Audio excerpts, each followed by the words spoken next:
Kandala, mtu ananiambia tuache kudhulumu vijana wetu.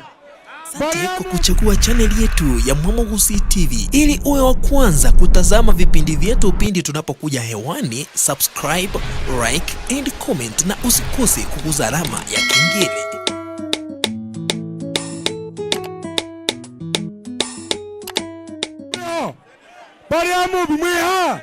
Bariamu bimwiha aya mara mutumira aya maina kumutumira makiazi umwita yati mwimekora ni mwakutikira. Hiyo mambo hatutakubali. Asanteni sana na Mungu awabariki. Asante sana kijana mdogo Amo, mbunge wa Starehe. Asante sana. Poa. Nairobi oye! Vijana fire! Vijana fire! Kwanza kabisa tushukuru kinara wetu Raila Odinga kwa kutupigania haki zetu kama vijana, si ndio? Kwa kutupigania miaka mingi sana hadi tumepata demokrasia hadi wa leo, si ni kweli? Sisi vijana tumesomeshwa na sisi wajinga, si ni kweli? Wakati unadanganywa ati kazi ambazo tuna bilioni za mjengo, ni ukweli ama ni uongo? Zile nyumba zilijengwa zikaisha, au mafundi wako kazi kweli? Sio, ni uongo? Mmekataa kudanganywa. Nairobi fire! Wacha nione wenye wako tayari kupigania na baba hii msawala mwisho wangapi Nairobi oye! Nasema nawashukuru sana na kwa kujitokeza kwenyu, na tutawapigania hadi dakika ya mwisho. We have the spirit of Baba for fighting for the rights of wananchi. We are ready to take it to war na gotire modo kuweta ciana neguo na totirago agwa nema. Thank you so much. Thank you Nairobi. Asante sana Mheshimiwa Baba Raila Amolo Odinga. Sisi kama kikosi chako cha Senate tulikuwa tumezungumza tayari. Tuko na Senator Wambua wa Kitui hapa baba. Tuko na Senator wa Taita Taveta Mheshimiwa Jones Mwaruma. Tuko na nominated senator hapa. Tuko na Mheshimiwa Osotsi, Senator wa Vihiga. Baba tulikuwa tumeshazungumza. Senator Beth Siengo nominated pia yuko hapa. Hawa ndio wale walisimama kidete jana kwa ile kura ya kuondoa ule mkora huko Siaya. Baba mimi nimalizia hapo. Na Senator wa Kilifi amezuiwa hapo. Kiongozi wetu wa walio wachache ndani ya bunge la Senate. Baba, hao watu wa Nairobi wamenitoa kwa mambo ya mazungumzo. Wanasema wananihitaji kwa barabara. Hivyo ndio mmesema? Niingie boardroom ama barabara? Boardroom ama barabara? Mmesema baba akitaka watu wengine wa kuongea atafute senator mwingine. Senator wa Nairobi ni wa barabara? Hivyo ndio wamesema baba, sio mimi, hawa ni wadosi wangu. Asante sana, karibu kiongozi wa walio wachache ndani ya bunge la kitaifa, Mheshimiwa Pio Ndaye, utaendelea kutoka hapo. Asante sana. Aya, wa Nairobi oye! Wa Nairobi oye! Wapi jeshi la baba? Wangapi wamekaribisha baba hapa Kamukunji siku ya leo? Ebu inueni mkono Bwana Ruto ajione. Wangapi wamesema serikali ya UDA tawe? Tawe! Tawe! Nataka nijue wale ambao wamekataa hii sheria ya kuongeza ushuru kwa wananchi. Wangapi wamekataa sheria ya Finance Act 2023? Sisi leo hatuna mengi ya kusema kwa sababu ni siku ya baba kuongea na watu wake. Baba, wakati ulikuwa umeenda ng'ambo, maovu mengi yametendewa wananchi wa Kenya, ikiwemo kuwekwa kwa sheria mbaya, sheria ya kimabavu. Kwa hivyo sisi ya leo, sisi tumesema kama watu wa Nairobi, watu wa Kenya kwa jumla, ya kwamba tumekataa mambo ya Ruto na watu wake. Mimi sitaongea mengi. Jeshi yote ya baba ambao wako katika bunge la kitaifa wako hapa siku ya leo. Hata Mheshimiwa Timu Wanyonyi mwenyewe siako hapa. Siako hapa. Haya, asante sana. Waruhusu. Haya, timu ni watu mkono, timu. Haya. Huyo timu ametosha au hajatosha? Ametosha au hajatosha? Nimetembea hapa na mwanaharakati wa chama cha Azimio, Mheshimiwa Kamau Mwea wa Raila kutoka Murang'a. Umemuona? Wacha wasalimie dakika moja tu, alafu nialike Mheshimiwa Waziri Eugene Wamalwa aendelee na program. Asanteni sana. Kamukunji hoye! Kamukunji hoye! Mzee, mimi nilitumaniwa na watu wa pale Wakulima Market, watu wa kutoka Mlima Kenya, wakasema watakukaribisha Nairobi. Watu wa Wakulima Market mmekaribisha baba. Mumemkaribisha. Oya imoko na igoro mone.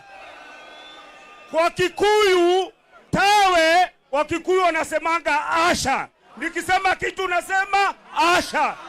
Budget Gachagua, Ruto, Kenya Kwanza. Asanteni sana. Haya, nimeombwa ya kwamba hata ingawa wabunge washaongea tayari, ni watambue kirasmi ndio baba waone. Wabunge wote wasimame, wabunge la kitaifa. Haya, tuko na Mheshimiwa Babu Owino Embakasi East. Mheshimiwa Irene Mayaka nominated.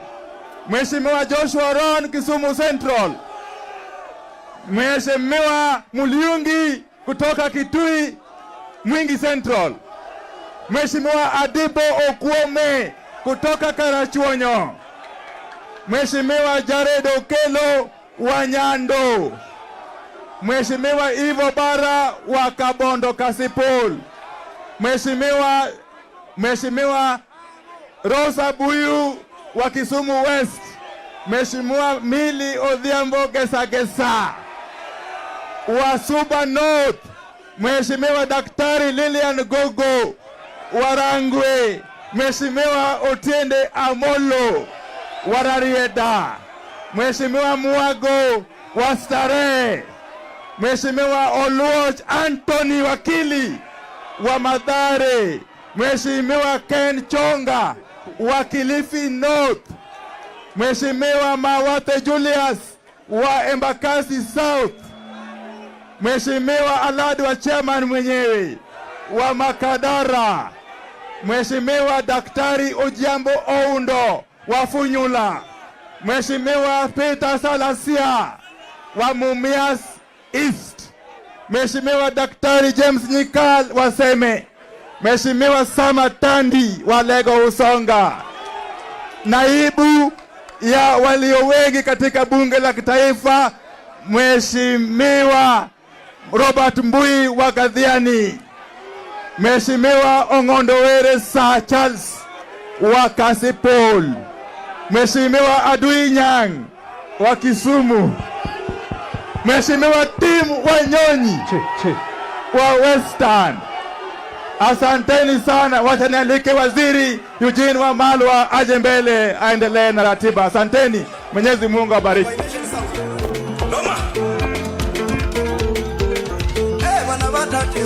Asante DJ. Asante sana. Nairobi oye. Mumekaribisha baba. Hebu nione salamu za baba, salamu za baba. Baba, wakati umekuwa njiani unakuja, Wakenya umemiminika hapa tangu asubuhi kukungoja. Kuna maneno wananchi wenyewe wameongea hapa. Tumesikia wanabodaboda, tumesikia mama mboga, tumesikia watoto wa university, tumesikia viongozi wote. Na sasa kabla baba hajaongea, tungependa ajue ni nini mumesema hapa. Sawa sawa? Sasa nataka mtulie kidogo ili tumubrief, alafu tulete wale principals waongee, alafu baba mwenyewe aje aseme mambo yake leo. Muko tayari? Baba aseme asiseme? Sasa Biblia inasema kuna wakati kwa kila kitu. The book of Ecclesiastes says there's a time and a place for everything under the sun. Tumekuja Kamukunji uwanja huu wa kihistoria tangu mwezi wa Disemba mwaka jana. Na wakati huo ninyi wananchi wa Kenya mulisema we give dialogue a chance, tusemezane through a bipartisan approach na wenzetu wa Kenya Kwanza. Lakini leo wananchi hapa Kamukunji mumeamua tuendelee kuongea ama tufanye maandamano? Mumesema kuongea ama maandamano? Nataka mseme baba asikie. Nataka mseme Ruto asikie. Mazungumuzo ama maandamano? Wangapi wanasema wakati wa kuzungumuza umekwisha?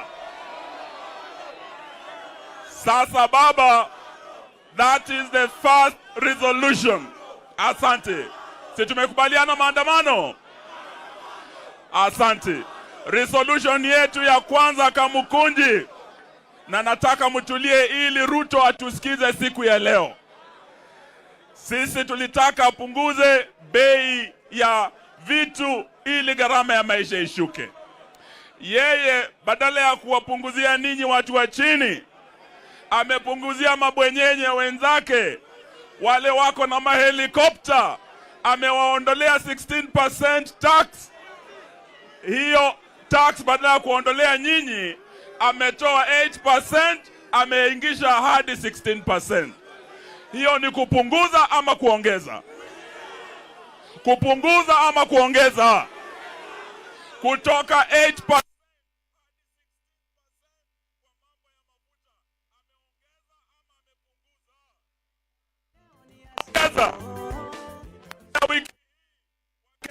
wenzangu, bei ya mafuta inaenda kupanda. Na ukipandisha mafuta, gharama ya maisha yote itapanda. Kweli si kweli? Kwa hivyo, the cavalier attitude ya William Ruto na Kenya Kwanza regime to the issue of the cost of living, we the people, semeni we the people, we the people. Those three words are the most powerful words in our constitution. Article 1 inawapa ninyi wa Kenya all the sovereign power.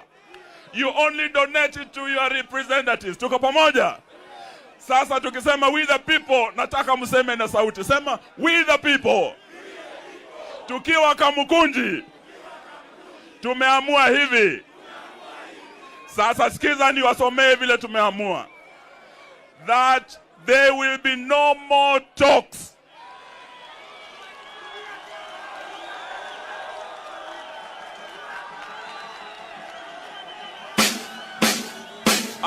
Baba, wameniambia nirudie hiyo tena. Nirudie tena. Chairman wa timu yetu Senior Kanzo Otiende Amolo amekuwa hapa. Sifuna, who is part of our team, amekuwa hapa, senator wenu. Mumesema there will be no more. There will be no more. That is our first resolution. Therefore, hebu sikiza ili Ruto atusikie kimakini kabisa.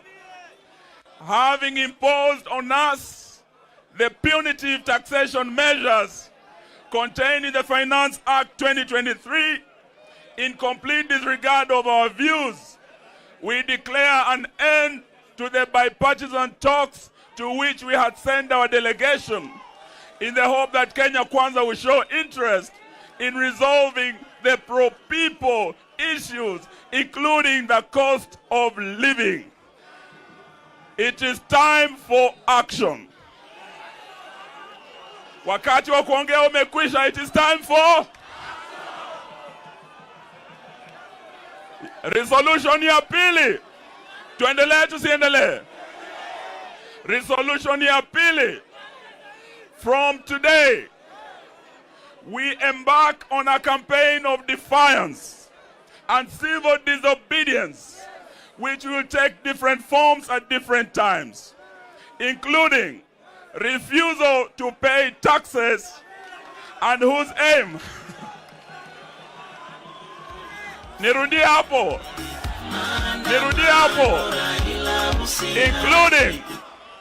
including refusal to pay taxes, whose aim is to force Mr. William Ruto's punitive regime to go home.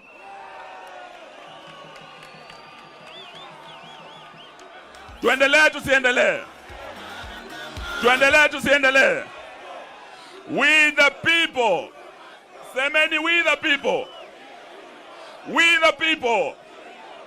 We the people. We the people shall convene on the 7th day of July, Sabasaba Day, 2023, which event will unveil a program for nationwide civil disobedience to force the Kenya regime home. Tuendelee tusiendelee? Tuendelee tusiendelee? Tuendelee tusiendelee? Because Article 1 gives us the people all the sovereign power. Na hawa wametudhulumu. Resolution number 3. We say we the people will embark on a mass signature collection to signal the withdrawal of a sovereignty from officials of this illegitimate regime, including Mr. William Ruto and all elected leaders who supported the Finance Bill 2023.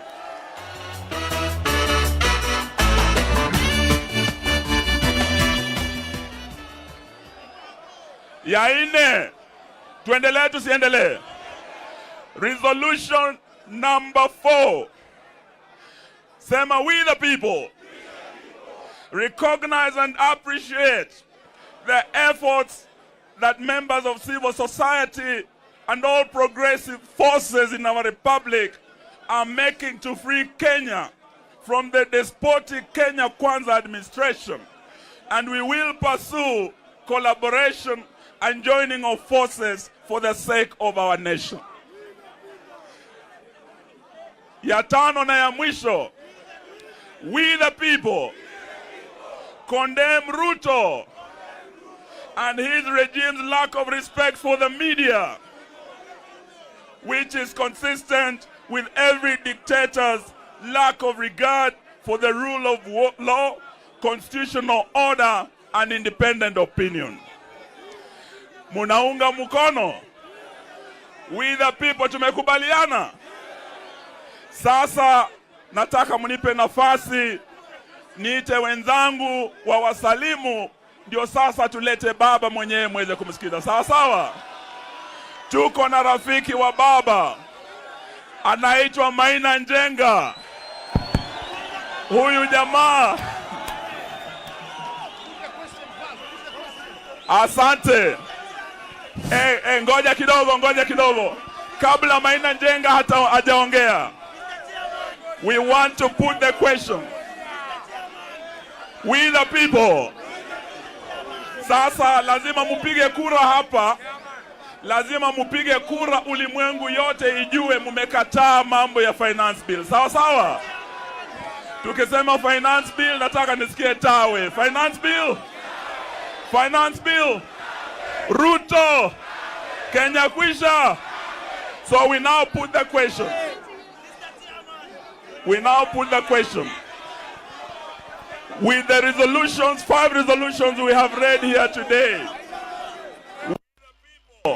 will as many over the similar mind say aye? Will as those of a contrary opinion say nay? The ayes have it. Sasa Maina Njenga, huyu jamaa ameteswa sana sababu alitembea na Raila wakienda matanga ya mama Kimathi. Amewekwa ndani lakini hajaogopa. Amesema aje leo asimame na baba na Wakenya wanaumia. Muko tayari kumkaribisha? Maina Njenga, karibu ndugu yangu. Haya. Wananchi power. Hebu nisalimieni kwa mkono, salimieni. Salimieni vizuri. Wangapi wanapenda baba? Wangapi wanapenda baba? Wote mnapenda baba? Si mnajua ile maneno imekuwa? Si mnajua? Vijana waliambiwa watapata kazi. Kila kijana atapata watoto wa university watapata nini? Kazi. lakini kuna wengine walisema hakuna Tuliambiwa ya kwamba mama mboga atabadilika, atauza supermarket. Atauza anauza ama auzi? Tukaambia kwamba bodaboda atapeleka gari. Wanapeleka ama wapeleki? Wanapeleka ama wapeleki?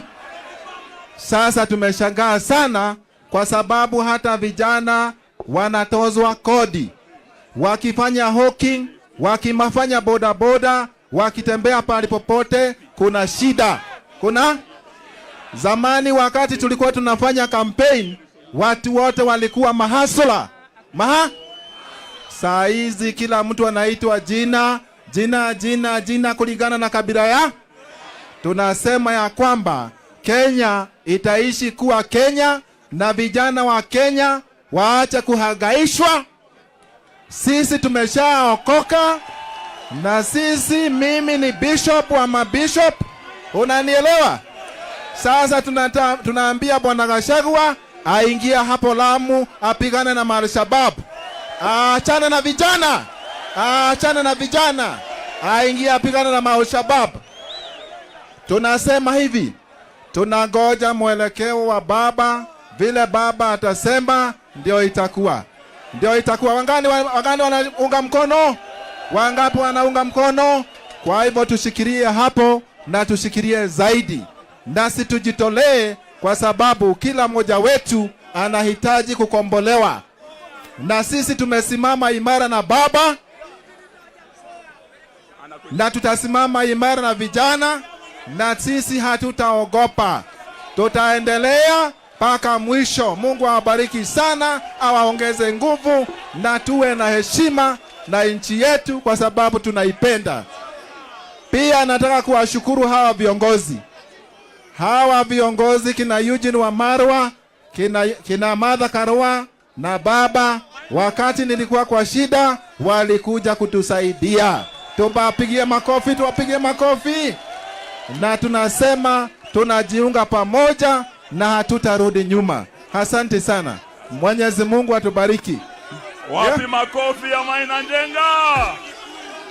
Kikuyu. Wapi makofi ya Maina Njenga? Murega rigi. Turauga atiriri andu aitu. Ndaigua murauga twarie Gikuyu. Turauga atiriri. Nyumba icokanire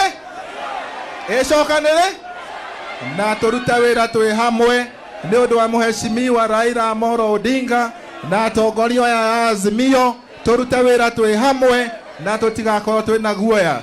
Turugame na maitu na ithu andu a kirima na anake a bururi wothe tukorwo twi hamwe nigetha mwathani aturute ukombo-ini. Reka tweterere baba tuhe ohoro thaa ici. Thengio muno. Mutule na thayo. Makofi. Thank you. Asante sana ndugu yangu Maina Njenga. Sasa sababu dunia nzima imengoja kusikia baba anasema nini siku ya leo, nataka muwe tayari tumkaribishe baba atoe statement yake, alafu mama atakuja, Wajakoya na wale wengine. Muko tayari kukaribisha baba? We now want to welcome our leader, the people's president, His Excellency Raila Amolo Odinga. DJ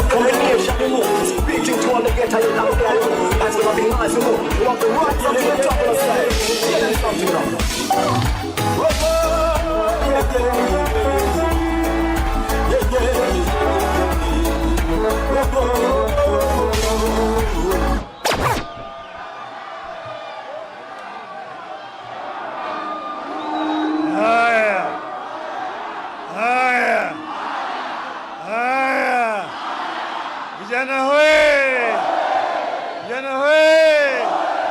Nairobi hoe! Kenya hoe! Hey! Kono juu!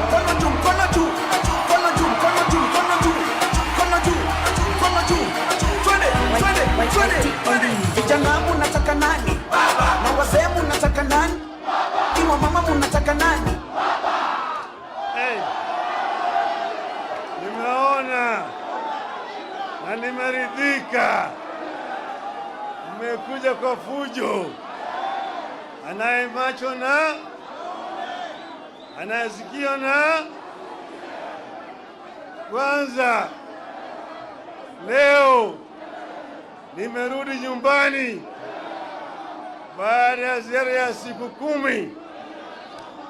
Nilikuwa nchi ya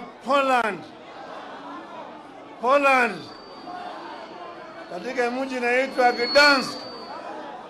Hapo kuna mahali bandari pale ambaye mtu anaitwa Lech Walesa alianza mapinduzi kule Poland, na hiyo mapinduzi ikatoa serikali katika nchi ya Poland, Urusi na Ulaya Mashariki yote. Sasa Bwana Walesha amenituma na salamu kwenu. Mmechukua? Mmepokea? Mmepokea? Pili, nimeongea na mwenzangu Mheshimiwa Stephen Kalonzo Musyoka. Yeye yuko kule Ulaya. Hapa ametuma salamu. Pia ndugu yetu Uhuru Muigai Kenyatta ametuma salamu. Mnapokea? Mnapokea? Leo ni siku muhimu sana. Tunapanda sasa leo ya mapinduzi katika taifa letu.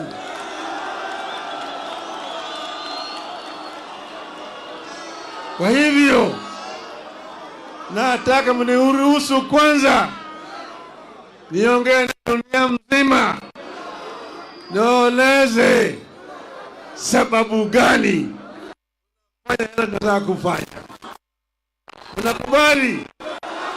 Nitasema na kimombo, sawa? Kwanza naanza na quotation. Woe to those who make unjust laws, those who issue oppressive decrees, to deprive the poor of their rights and withhold justice from the oppressed of my people, making widows their prey and robbing the fatherless. What will you do on the day of reckoning, when disaster comes from afar? To whom will you run for help? Where will you leave your riches? Unquote. That is Isaiah chapter 10, verses 1 to 3.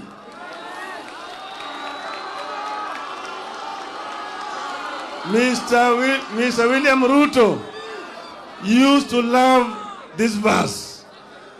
I hope he still does. Dear Kenyans, last week we were betrayed in this city. Our representatives conspired with an executive and abandoned us at our hour of need by voting for the punitive Finance Bill 2023. Yesterday, Mr. William Ruto endorsed this betrayal by signing the Finance Bill into law. We did everything that could be done to have Ruto listen to us and avert the confrontation over taxes. We petitioned the authorities and institutions. We demonstrated. We prayed in the house of worship. We begged to be heard. We sought amendments, and we pleaded with the members of parliament to stand up for us. Our petitions were thrown to the dustbin by Ruto's tyrannical hands. He slighted our pleas and violently dispatched our petitioners. Effective next week, therefore, fuel taxes rises from 8% to 16%. We will pay housing tax whether we need a house or not. The cost of basic goods, which has been weighing Kenyans down, is going up from next week again. At a time like this, silence would be a betrayal to the country. silence will be treason. We cannot be a nation of people who, having eyes, refuse to see, and having ears, refuse to hear. We have suffered a cruel betrayal of our trust and confidence in the ability of our representatives to protect us. We must punish the traitors, and we must force a repeal of the Finance Act. But what happened this past week and yesterday is not just about the Finance Act. This is about the reemergence of a dictatorship under leaders who cut their teeth and honed their political skills in an infamous school of dictatorship. We all know where Mr. William Ruto is coming from. We all know where Rigathi Gachagua is coming from. In the run-up to the vote on the bill, more than 90% of Kenyans rejected it. Even after MPs voted in favor of the bill, polls continue to show that the majority of Kenyans did not like it. However, true to his character as a dictator, Ruto proceeded as if Kenyans had not spoken and imposed punitive taxes on us without our consent. That is contempt for the people. In a democracy, few individuals can use government as their tool against the people. The idea that only the wishes of Ruto and Gachagua matter in this country today must attract a very heavy price. Ruto is testing the limits of his illegitimate power. Ruto is testing whether we still have the will, energy, and resolve to fight remnants of dictatorship. After stealing our election last year, Ruto now thinks he can steal anything and get away with it. We have to stop Ruto, and we have to stop it. We have to do it now. We must tell Ruto in no uncertain terms that he has stolen enough for the owners to notice, and he has no more room for stealing the wishes of the people. This gathering must provide an unmistakable response to Ruto and those who think like him, that we are willing and ready to do whatever it takes to roll back dictatorship. This gathering must make it clear to Ruto and all those who are nostalgic about the dictatorship of the past that they will pay a heavy price for their unfortunate experiments. You have some bad news for Mr. Ruto. The betrayal in the city has seeped into every village in Kenya. It has united Kenyans better than any government ever would. While the betrayal has shattered our faith in government and parliament, it has strengthened our faith in ourselves and our power. Consequently, Ruto and all those who think like him are going to learn the painful way never to mess with the people's food, fuel, and freedom.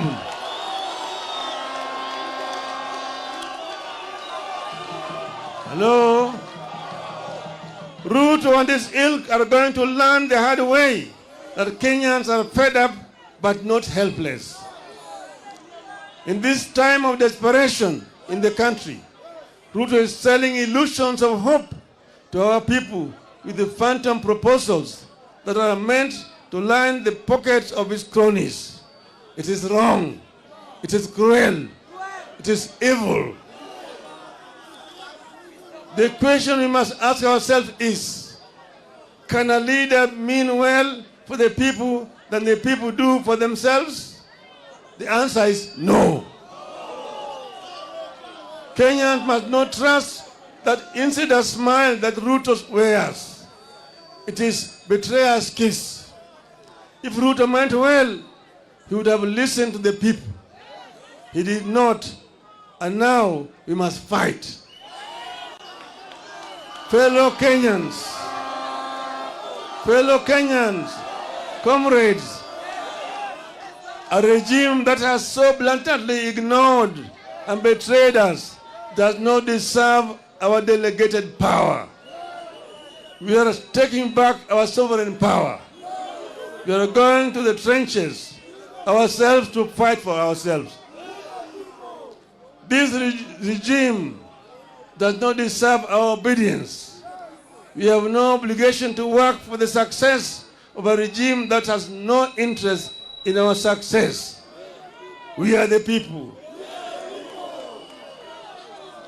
Sitasimama maovu ya kitawala, sitasimama maovu ya kitawala.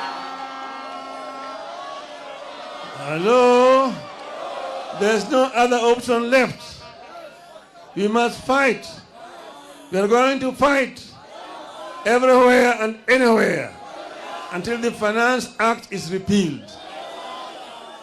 We will adopt a series of acts of civil disobedience to force this regime to recognize that we, the people, are supreme.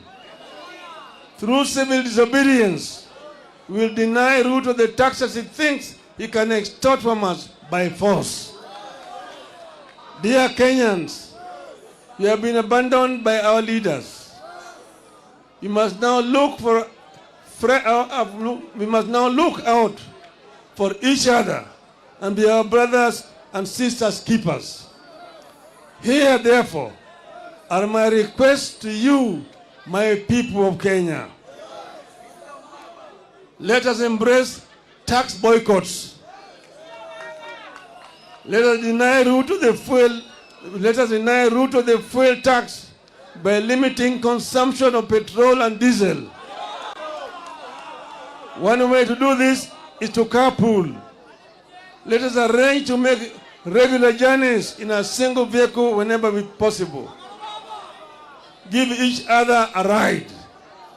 Cut down on non-essential travel. Walk instead of driving whenever possible.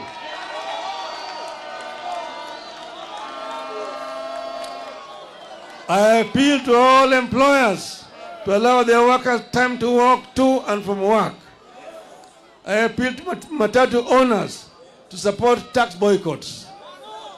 While observing safety measures, maintain the current fare, but double your carrying capacity as part of the civil disobedience. Our police officers should support our call by allowing matatus to carry above capacity at current costs so that Kenyans can commute. Niko tayari kulipa gharama sita. Hello? I appeal to businesses to disable or avoid electronic tax registers, make nil returns on VAT, and instead give discounts to customers. This way, we shall recover the VAT Ruto is taking illegally through the fuel. I appeal to employers to ignore the punitive deductions of employees' salaries that will only line the pockets of Ruto's strategically placed cronies. Mr. Ruto is driving us off the roads with high fuel prices. We must deny his officers the comfort of driving us off the road with their vehicles. Let us deny the government vehicles and motorcades the right of way that they take for granted. They may sound the sirens as they wish, but everyone must follow the traffic except for ambulances. Dear Kenyans, I'm coming. We know the men and women who visit this unjust law on us. Punish the traitors. Let us name, shame, follow, and isolate the traitors at every turn. Let us picket their public and private offices and their homes until they join the call to have the Finance Act repealed. Today, and with absolute respect and humility, I'm reaching out to the online community in the country and diaspora, the famous Kenyans on Twitter, the content creators and the TikTokers. I have a request to you. Let us gather and share information about the traitors, their Twitter and other social media accounts, telephone numbers, and email addresses, and use this to show the oppressors that power belongs to us, the people. Finally, I appeal to our performing artists. Let our songs and music be a source of pain to the traitors. Let our songs and music a source of pain to the traitors. Let our music carry our disappointments and support the fight against Ruto and his contemporaries until Ruto learns to respect the people. Dear Kenyans, in a democratic country that is founded upon sovereignty of the people, whenever the arms of government, whether the executive, the legislature, or the judiciary, fall into the hands of men and women who use their delegated sovereign power to oppress the people and benefit themselves, then it becomes a right and a duty of the people, in pursuit of the common good, to assert their sovereignty, to disobey those men and women and their laws. We are asserting our sovereignty. Civil disobedience begins with personal actions. We begin today, and we will continue progressively, discreetly and publicly, culminating in the official start of massive countrywide demonstrations.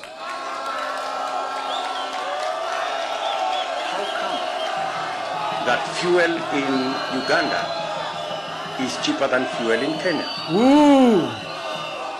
To those who make unjust laws, to those issue oppressive decrees, let us get to work. Let us get to work. Tuanze kazi. Tuanze kazi.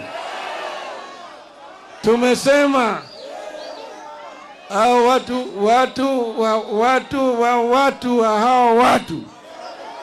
wamesaliti jamii ya Kenya. Umma ya Kenya imesalitiwa na Bwana Ruto na wenzake, lakini Bwana Gachetha. Tumesema tulikuwa hapa Kamukunji grounds, tukaambia nyinyi tumeanza safari ya kilomita 1000. Unaanza na hatua ya kwanza. Tumeonya hao watu, tumeliwaambia punda imechoka, tuliwaambia chumba imechoka, wamekataa, wamezidi kuweka mzigo juu ya punda. Sasa punda itawapiga teke, punda itapiga teke. Sasa tumesema Wakenya wametoka mbali.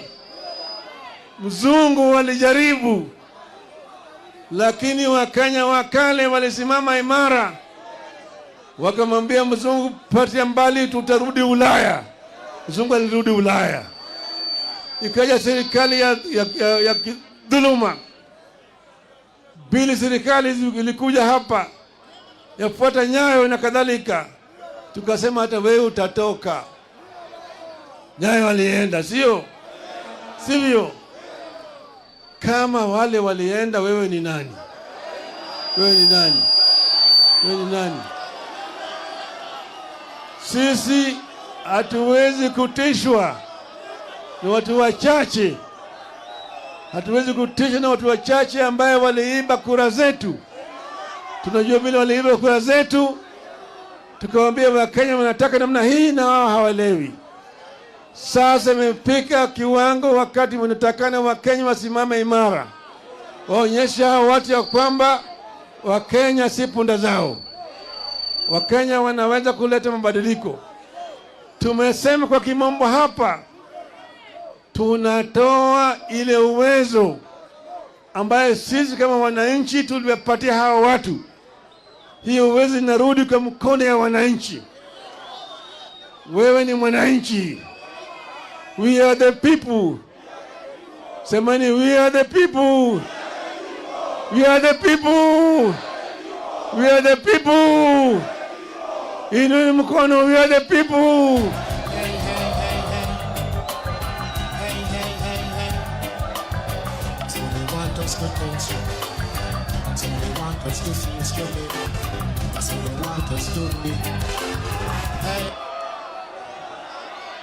Hapa Kamukunji mwaka wa 1990 mimi na marehemu Kenneth Matiba na Charles Rubia tulisema tunataka mfumo ya siasa yenye vyama vingi, tutoe chama kimoja.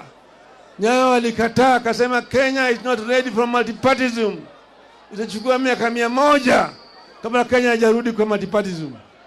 Tukasema tuende Kamukunji tuulize wa Kenya, wakakataa. Tukasema tarehe 7 mwezi wa 7 tutaenda Kamukunji, wakasema haiwezekani. Tukasema tutaenda tarehe 2 mwezi wa 7 jioni, wakaenda kwa Matiba na Rubia, wakachota wakapeleka ndani.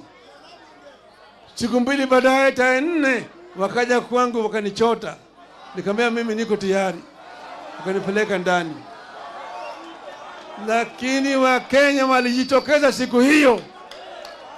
Matiba yuko kamiti, Rubia yuko kamiti, Raila yuko kamiti, lakini wa Kenya walijitokeza. Walitoka wakaja hapa, walipigana hapa na polisi. Watu karibu 50 waliuawa siku hiyo hapa Kamukunji. Lakini mwishowe ililazimisha Nyayo toa Matiba, kutoa Rubia, kutoa Raila na kufungua katiba na kurusha ile section 2 mbali, sio? The power is with the people. Kwa hivyo leo mimi nataka kufundisha Ruto. Tutafundisha Ruto mafunzo hapa. Hajaelewa. Tutamwonyesha, tutamfundisha. Na Bwana Kachietha, Kenya is bigger than you all. Kenya is bigger than all of you. Mimi nataka ni nyinyi muinue mkono. Mimi mzalendo wa Kenya, na hapa kwamba niko tayari kutoka na kuandamana ili uhuru ikuje, gharama maisha irudi chini, usuru bandia itolewe. Mwenyezi Mungu nisaidie. Niko tayari kulipa gharama, sitasimama maovu ya kitawala, sitasimama maovu ya kitawala. Ufisadi, ubinafsi, ukabila, kuuza sura, wataki kuuza sera. Undugu ni kufaana, sitasimama.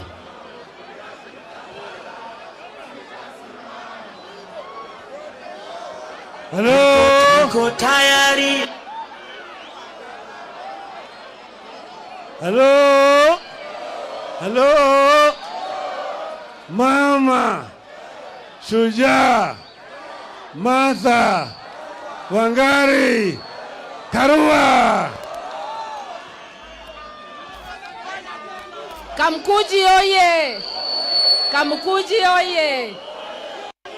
Baba ashawaelezea ya kwamba serikali haramu ya Ruto imetangaza vita kwa watu wa Kenya.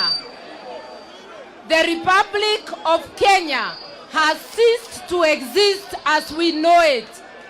In its place, we have a colonial exploitative regime which we must oppose.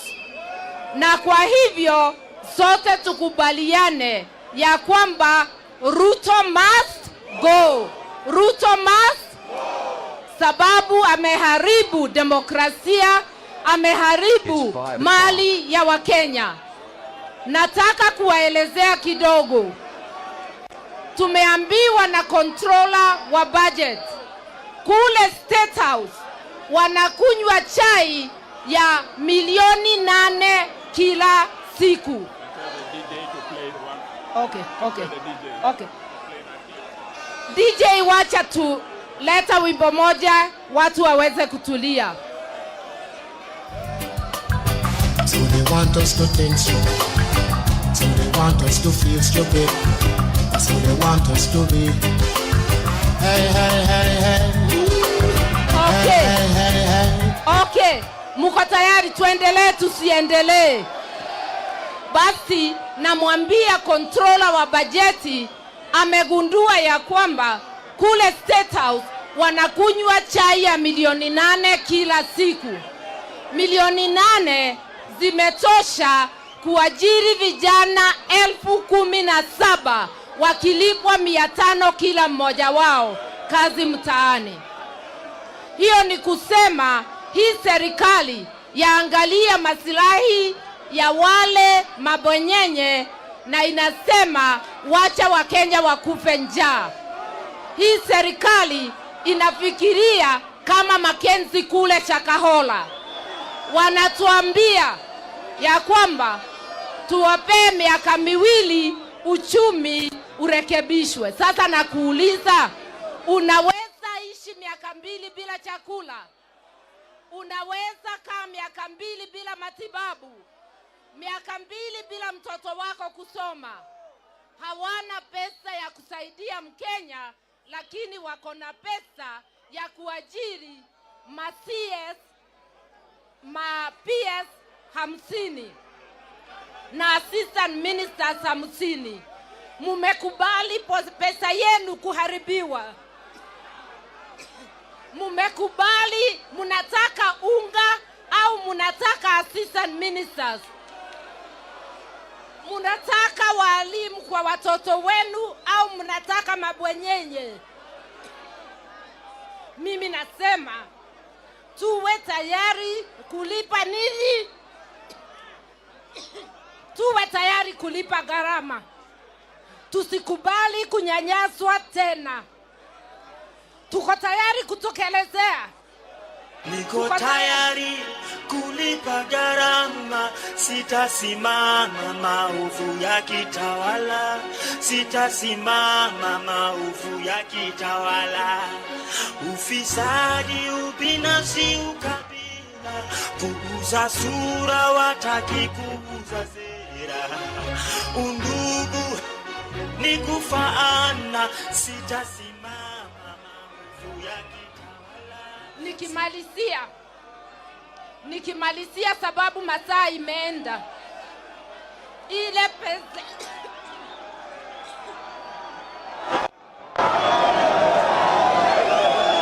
How come that fuel in Uganda nataka is cheaper tumuelewe. than Ile pesa imewekwa katika ofisi ya Ruto, ofisi ya Gachagua na Mudavadi.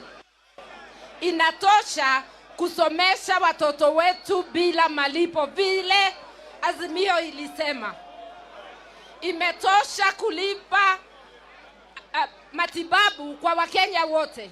Na imetosha kupatia zile jamii maskini 1000 ngapi? 6 kwa kila mwezi. Tutakubali pesa yetu kuendelea kuvunjwa?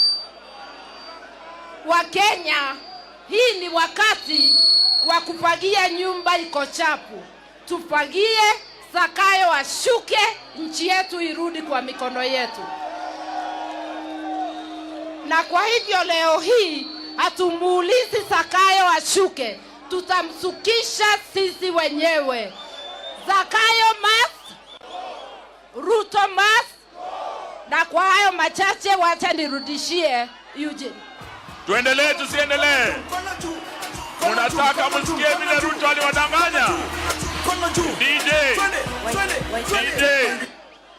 DJ weka tusikie Ruto alidanganya wa Kenya namna gani. Sawa sawa? DJ tusikie Ruto sasa. Tulia kidogo. DJ.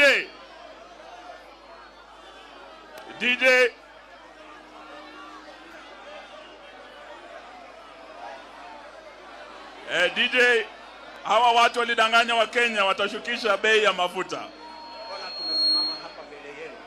Sikizeni. How come that fuel in Uganda is cheaper than fuel in Kenya? Nataka niwaambie hii mafuta inaongezwa usiku na mchana. Mimi nataka niwaeleze ya kwamba these people don't understand the damage they are doing to the people and the economy of Kenya. Kwa hii taxes wanaongeza usiku na mchana. Na mimi nataka niwaulize watu wa hapa Manga, tafadhali, mkiona tumesimama hapa mbele yenu, tunawaambia ya kwamba tutengeneze hiyo serikali inakuja ambayo inaelewa lugha ya mwananchi wa kawaida. Watu wa Manga, mafuta ndio hiyo imepanda bei. Si ni namna hiyo? Mmemsikia? Watu kushughulikia mafuta wanaanza mambo ya fitina ati wananipangia. Sasa mnanipangia nini? Pangieni mafuta kwanza iteremke chini. Sasa huyo ni nani? Huyo ni nani? Si alidanganya wa Kenya? Bei ya mafuta imepanda imeshuka? Si amepandisha? Sasa nataka niwaletee ndugu yangu Wycliffe Ambetsa Oparanya awasalimu. Karibu ndugu. Wananchi! Basi leo kama viongozi wa Azimio tulijaribu vile tuwezavyo, na tumeamua siku ya leo turudi kwa wananchi, na nyinyi ndio wananchi watukufu wake, na nyinyi wenyewe kama wananchi mumeamua hamutaki mazungumzo ifanye nini? Mnataka nini? Mnataka nini? Nyinyi wananchi wenyewe mnaamua mnataka maandamano, na kuanzia tarehe 7 mwezi wa 7 mutasikia yale tutapanga kuendelea mbele. Bwana Ruto anajua ya kwamba wakati tulipeleka hiyo bili ilipoenda kwa bunge, Wakenya wengi walikuwa wamekataa. Wakenya wengi walikuwa wametoa maoni kusema ya kwamba hawataki finance bill, lakini kwa sababu wamepuuza mambo yenu na nyinyi ndio mlioweka hapa, imefika wakati nyinyi muamue wenyewe watoke hapo. Si mumeamua? Mumeamua hawashuke? Mumeamua? Haya, tarehe 7 tutakuwa pamoja, tuone way forward ya nchi yetu ya Republic of Kenya. Asante sana. Tuendelee tusiendelee? Mnataka mpokee salamu za Uhuru Kenyatta kutoka chama cha Jubilee, ndugu yangu Jeremiah Kioni wa Madhuburia. Karibu bwana. Hello. Lugha ambayo William Ruto na Gachiedhera wanaweza elewa ni lugha ya maandamano peke yake. Na vile baba amesema hapa, kama hukuelewa sikiza. Amesema kuanzia tarehe 7 mwezi wa 7 maandamano non-stop mpaka watu watoke State House. Hello, tunaelewana? Tarehe 7 mwezi wa 7. Na tofauti ya siku ile na leo ama siku zimepita, itakuwa ya kwamba maandamano ni mpaka kijijini, watu ambao mpaka kwa village kule nyumbani, kwa sababu huyu Ruto alidanganya Waingereza jana alipokuwa kule. Akaulizwa kama anaweza tolewa kwa serikali, akasema hawezi. Atajua Wakenya wanajua ile hawajui, na atajua hajui. Nguvu ya serikali ya Kenya iko mkononi mwa Wakenya. na sisi ndio tunasema kuanzia tarehe 7 afuge vilago aende nyumbani. Leta hii sufuria. Nilimwambia aweke ugali hapa, ameshindwa kuweka ugali kwa sufuria. Kiongozi ambaye ameshindwa kuweka ugali kwa sufuria hana maana kwa Mkenya yoyote. Na mimi nakubaliana na viongozi ambao wameongea hapa wakisema ya kwamba kama ukikutana na wale ambao walitusaliti kule bugeni, waambie wewe ni msaliti, ulipiga kula kusaidia Ruto, sio kupiga kula kusaidia Wakenya ambao walikupigia kula.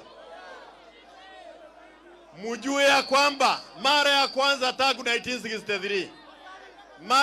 1963 watoto wameenda nyumbani zaidi ya wiki moja kwa sababu serikali imekosa kuwalipia karo. Pesa ambazo wanatumia kukula mandazi na kulipia mabibi maofisi zinatosha kuweka watoto wetu shule mwaka mzima. Kwa hivyo sisi kama Wakenya, na mimi nasema na hapa, mimi nataka kuapa, mimi ndio nitakuwa mwisho kutoka kwa hii maneno. Hakuna maana ya kuongea na hii wakora. Wakora wa miezi 7, ugoje miaka 5, utakufia bule, atapeleka sisi wote Chakahora. Lazima sisi wenyewe tujiokoe, na lazima sisi wenyewe tujiokoe. Kaede, kaede, kaede, kaede, kaede. Asante sana. Tuendelee tusiendelee? Kutoka Mlima Kenya tunawaletea gavana Mwangi wa Iria. DJ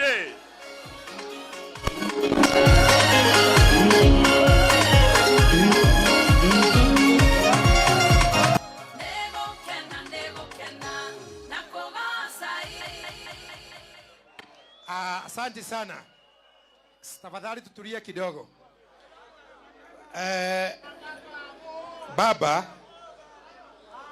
Bwana Oparanya, patia baba nafasi. Huu mkutano sawa. Thank you. Baba, ukiangalia huu mkutano, huu ndio mkutano ambao una watu wengi zaidi. Tangu tuanze hii safari, inakuonyesha ya kwamba Wakenya wamefika ukingoni. Hawa watu baba, usipowaelekesha hii Kenya itaugua. Hawa usipowapatia direction, na leo umewapatia, Kenya itachomeka. Ningependa kufafanua kitu kimoja baba amesema. Tutaanza kuchukua signatures kuanzia wiki hii ya kuambia serikali ya kwamba vile walisema bunge, sisi kama wananchi tumekataa. Kwa hivyo tunamtuma kazi kila Mkenya ambaye anajua hakuridhika na hiyo mambo ya finance bill, ataweka kidole, na tunatarajia kuwa na signatures zaidi ya milioni 10. Kwa hivyo kazi ni kwako. Tunataka mahali unafanya kazi uwe agent wetu wa hizo signatures. Watu wa matatu, wa biashara ya matatu, tutawapatia forms wachukue signatures. Watu wa bodaboda wachukue signatures. Mama boga wachukue signatures.